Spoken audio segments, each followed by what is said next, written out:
안녕하십니까. 이번 시간에는 이번 컨텐츠는 두뇌와 관련된 내용이고요. 감정과 언어화가 핵심 주제입니다. 일단 여러분들이 알다시피 두뇌라는 것이 우리의 인간의 행동이나 사고방식에 상당히 중요한 역할을 하기 때문에 두뇌에 대한 컨텐츠는 여러분들이 일상적으로 잘 알고 계시면 상당히 많이 도움이 될 것 같은데요. 일단 이번 내용은 출처는 2022년도 고2 3월 모의고사 24번 내용이고요. 그리고 레벨은 1에서 2입니다. 두뇌와 관련돼서 감정과 언어화에 대한 내용이고 본문을 한번 보겠습니다. Our ability to accurately recognize and label emotions is often referred to as emotional granularity. In the words of Harvard psychologist Susan David, learning to label emotions with a more nuanced vocabulary can be absolutely transformative. 자, 제목은 세부적인 감정 어휘를 갖는 이점인데요. 감정을 정확하게 인식하고 그것에 이름을 붙일 수 있는 우리의 능력은 흔히 감정 입자도라고 한다. 하버드 대학교 심리학자인 수잔 데이빗의 말에 의하면 감정에 더 미묘한 차이가 있는 어휘로 이름을 붙이는 법을 배우는 것은 절대적으로 사람을 변화시킬 수 있다. 내용은 여러분들이 어떤 생각이나 감정을 표현을 할 때 그 감정이 정확하게 언어적으로 어떤 의미인가를 한 번쯤 되새기거나 언어화하는 그런 능력이나 과정들이 여러분들이 갖고 있는 감정을 더 이해하는 데 큰 도움이 된다는 내용입니다. 내용을 정리해보면요. 일단 두뇌랑 관련된 컨텐츠고 감정과 언어화, 주제는 세부적인 감정에 대해서 어휘를 갖는 이점입니다.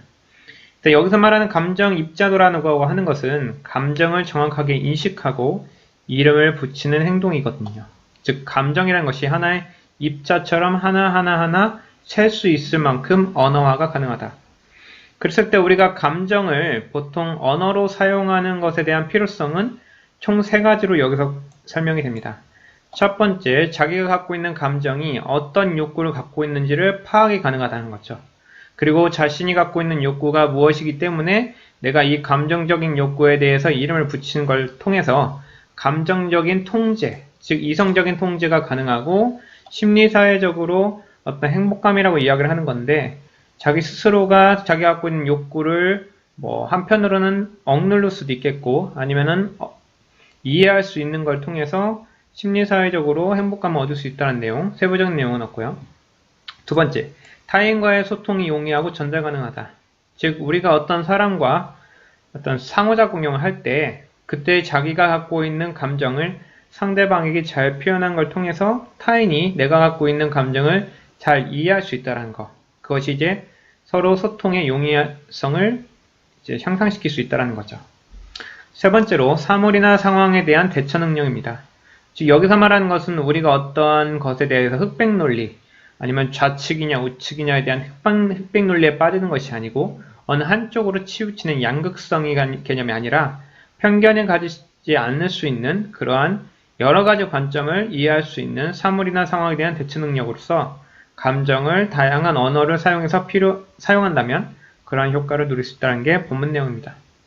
추가로 관련돼 가지고 어떤 이론이나 사실에 대해서 말씀을 드리면 Stop and Think Approach라는 표현이 있습니다. Stop and Think.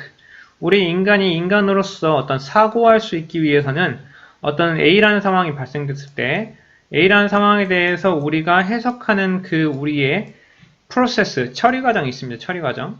절차가 있는데 우리가 이 절차라는 것은 우리가 인생을 살아가거나 아니면 어떤 A라는 현상에 대한 많은 경험의 누적치를 통해서 무의식적으로 이루어지고 있습니다. 근데 이 무의식적이다 보니까 근데 어떤 사람이 잘못된 사고방식의 절차가 있을 경우에 그것에 대해서 너무 부정적인 감정으로 대처할 수 있기 때문에 이번에도 A랑 같은 상황이 똑같이 A로 일어날 것인가 아니면 A-로 작용할 것인가에 대해서 여러분들 스스로가 stop, 잠시 멈추고 생각할 수 있는 접근법을 말하는 거죠.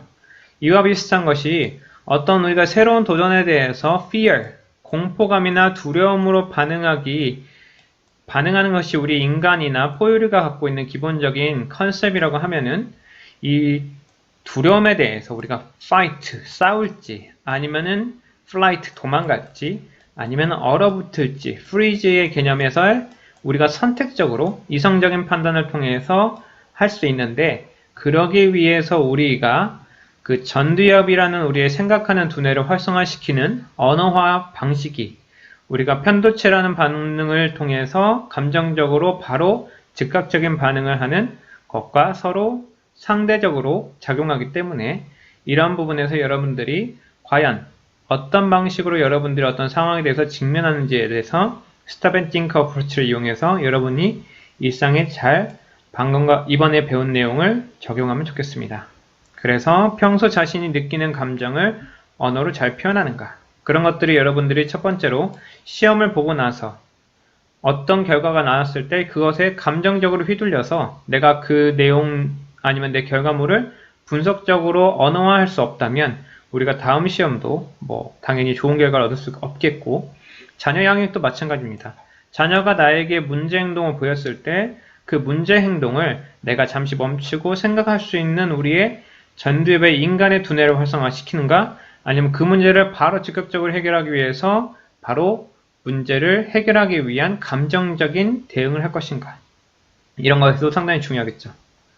그래서 오늘 학습한 것에 대한 활동학입니다. 일단 여러분들이 오늘 학습한 내용을 한 문장 또는 단어로 정리해 보시고요. 전체적인 흐름을 파악하시고, 그래서 다음에 이번에 오늘 학습한 내용이 여러분들의 경험이나 일상에 연결시키면 어떻게 되는지, 그리고 다음과 같은 질문을 통해서 여러분 스스로 이번의 내용이 의미가 있으셨길 바랍니다. 수고하셨습니다.